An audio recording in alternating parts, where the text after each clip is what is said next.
everybody? Nick here from Law and various other things that Jake was kind enough to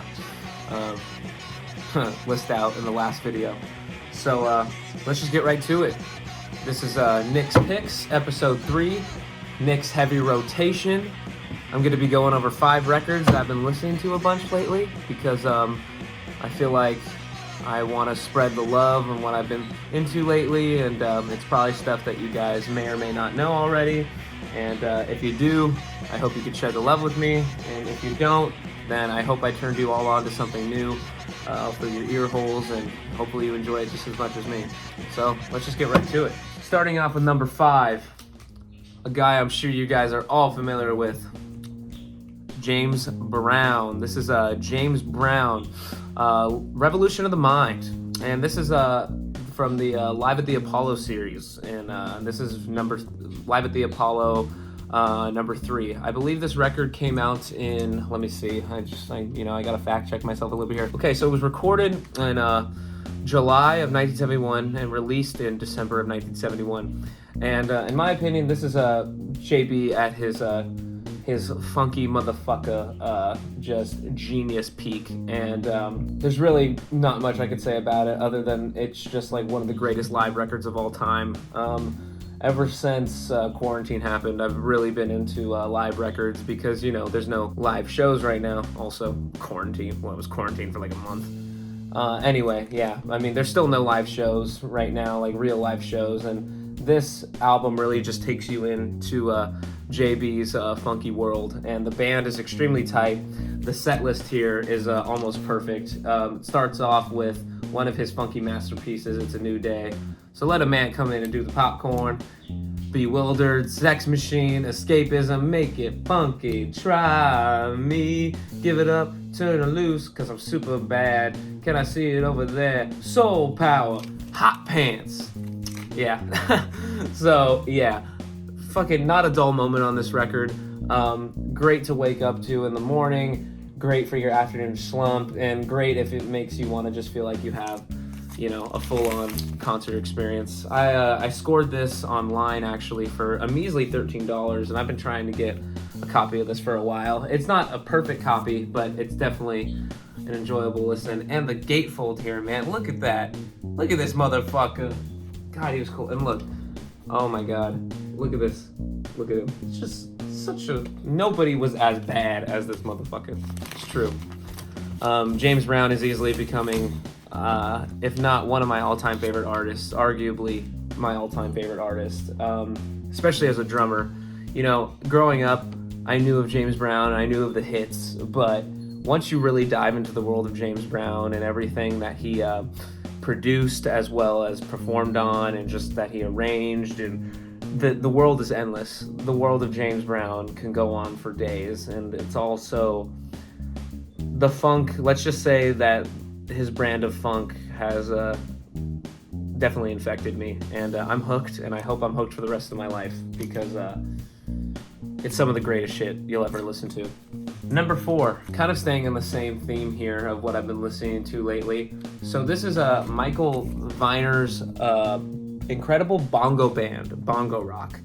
Now, I don't know much about this record other than that it's really good. It's really good. It's one of the most sampled records of all time, I believe, because it's very heavy on the drums. And I'm sure, as you guys know, a lot of hip-hop producers love looking for drum breaks and stuff like that. And this was one of those first records that really was heavily sampled in hip-hop. There's a song on here, well, it's all instrumental, so that's why I like it a lot too. But like, for having no vocals, there's not a dull moment on this entire record. It's funky, it's upbeat, it even has like some disco elements at some points too, but at the end of the day, it rocks. It rocks. But anyway, there's a song on here called Apache, and it's like, there's that song, Jump On It, and that samples from here. Bing, bing, bing, bing, bing, bing, boom, boom.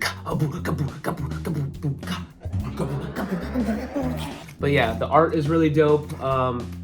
Everything about this record is it's just an incredibly enjoyable listen, and I don't think I really feel like this is one of those records kind of like that everybody should own in their collection, because it's kind of like one of those really good anytime records. It's a very, I guess, safe but enjoyable listen at the same time too, because it's just, I don't know. It's really, like I said, I don't know much about this record, so it's really hard for me to go super into depth with it, but you all should definitely check it out because it rocks start to finish. There's a really awesome cover of Inagata Davida here by Iron Butterfly, and the drummer on here, I don't even really know who's on here, but he does a really, really awesome, his own version of the drum solo on here, and this shit is just great start to finish. Like I said, don't know much about it, so it's hard for me to completely geek out about it. All I know is that it's great, I've been listening to it a bunch, and you should as well. Number 3, Cymande, self-titled. Cymande is another band that is very hard to categorize, in my opinion. They are a British band from the early 70s. This album is from 1972. I guess at the end of the day, you could say that they are indeed a funk band, but they also have elements of rock, Afro-Cuban, Afro-beat, Latin music, soul. Like I said, it's hard to categorize, but it's great. The album art is dope. That's what drew it to me in the first place. This is an original press from 1972 that I got from one of my favorite shops called 12s in Long Beach. Shout out to my guy Hector. This is a record that is, like I said, it's hard to categorize. It's been heavily sampled over the years by plenty of hip-hop artists. I wouldn't be surprised if, you guys threw this record on and be like, oh, I've heard that in that De La Soul song, or that, whatever. Bottom line is, this record is a super enjoyable listen. I discovered this record last year, and it hasn't gotten old for me yet, and I've just been listening to it a lot more lately. And not to be cringy here, but for all of my fellow smokers of the this is my absolute favorite album to sit back and have a J to. It's fantastic. Don't really have much to say about it. It's amazing, and I'm sure everybody watching this video, if you have not listened to this record, you will very much enjoy it. I swear. Like, it's definitely an album that is for everybody. Number 4, Gil-Scott Heron, Pieces of a Man.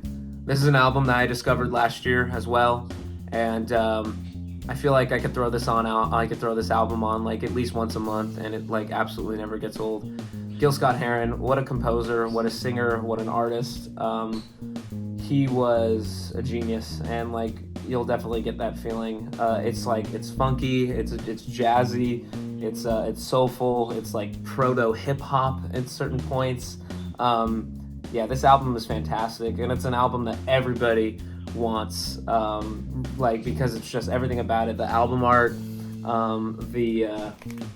just how great it is. Like I said, it's really hard for me to really go into words why I love this album so much. But for all the geeks out there, this is actually an original promo copy that I'm not gonna lie, I spent a pretty hefty coin on it. I had to sell my other copy of it to help balance it out. But yeah, this is an original gatefold promo copy. It's absolutely near mint. It's insane how clean this copy is. It's got the white label and everything on Flying Dutchman Records. It's got the promotional DJ copy hype sticker that says suggested cuts for airplay, which is just super fucking dope. And I really like to own cool pressings of my favorite records of all time, and this is easily an all-time favorite record. There's seriously not a bad track on here. It's such a powerful record, especially getting into it last year in such the shitty year that 2020 was, and these lyrics really, really resonate with me. And it's just like it's such a politically conscious record in the most genuine ways possible. Like I said before, it's funky, it's jazzy, it rocks. The musicianship on here is just insane too. And if you look at the lineup of who played on here too, you got Brian Jackson on piano, Ron Carter on bass. I believe he played in Miles Davis. Pretty Purdy. See, I even forgot that he played drums on here. Okay, like if you guys know, Purdy is one of, next to Clyde Stubblefield, like the funk drummer of the early 70s. Like I said, I'm really bad at describing stuff and why I like them, but I guarantee, like once you listen to this album, it'll be hard for you to not listen to it over and over again. This album is a masterpiece. I wish I got to see him live before he passed away, but I didn't even know of his existence until last year, and it's a fantastic album. I'm not gonna lie, there's a song in here that almost made me cry called Save the Children, because it's tough. Fantastic record. You guys definitely need to listen to this, and if you could get a copy of it in any capacity, you should, because it's absolutely fantastic of a listen. Last but not least, number one, on the topic of rare funk records, this is an album called Wake Up Your Mind by Joni, or I don't even really know how to say it, Joni Haastrup or Johnny Haastrup. So in 2020, I became obsessed with Afrobeat and just music from Africa, specifically Nigeria in general. And this is one of those quintessential Afrobeat records. And this is an album that was out of Nigeria on the very iconic Aphrodisia label. And this is a pretty fucking rare record. And the fact that I got it in just this impeccable condition, I don't know if you guys know this, but Nigerian records are usually just beat to shit, because that's just how they were, thrown around out there. But this copy is like, as far as Nigerian records go, it's like almost like it's like a strong VG plus. It's awesome. Got this awesome gatefold. There he is on the back. There he is here. If you're just getting into Afrobeat and you kind of only know the main people like Fela Kuti and stuff like that, this is an absolutely great record to help expand on your taste in African music in general.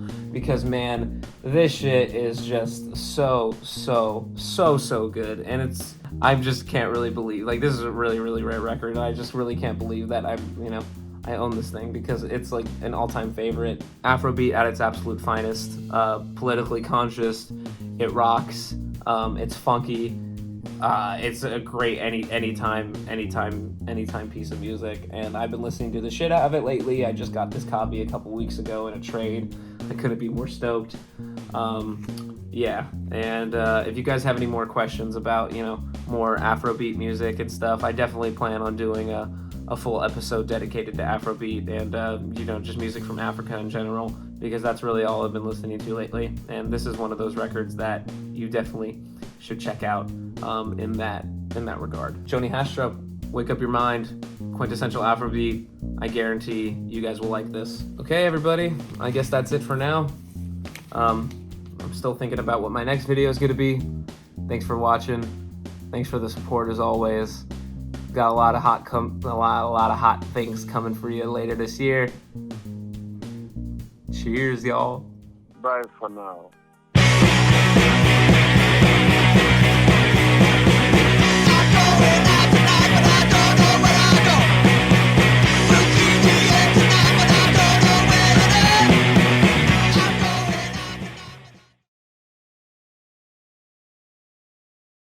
The hot